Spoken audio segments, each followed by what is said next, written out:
कर्जमुक्ती प्रक्रियेला वेग, पात्र शेतकऱ्यांचा तपशील संकलनाची जबाबदारी बँकांवर निश्चित।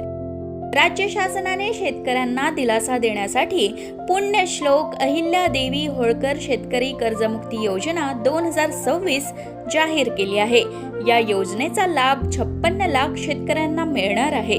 योजनेची प्रभावी आणि पारदर्शक अंमलबजावणी आणि वेळेत लाभ देण्यासाठी सर्व व्यापारी बँका व जिल्हा मध्यवर्ती सहकारी बँकांना सहकार विभागाकडून सविस्तर मार्गदर्शक सूचना देण्यात आल्या आहेत।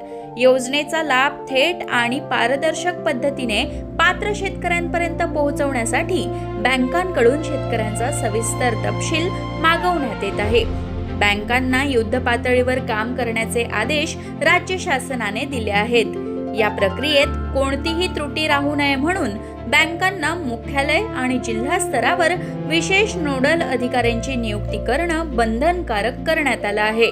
या सूचनांनुसार पात्र शेतकऱ्यांची माहिती अचूक स्वरूपात संकलित करून पोर्टलवर अपलोड करण्यासह प्रत्येक टप्प्यावर समन्वयाची जबाबदारी बँकांवर निश्चित करण्यात आली आहे। यासाठी प्रत्येक बँकेने मुख्यालय स्तरावर 2 नोडल अधिकाऱ्यांची नियुक्ती करणं बंधनकारक करण्यात आलं आहे। यापैकी एक अधिकारी योजना अंमलबजावणी समन्वयक तर दुसरा माहिती तंत्रज्ञान समन्वयक म्हणून काम पाहणार आहे।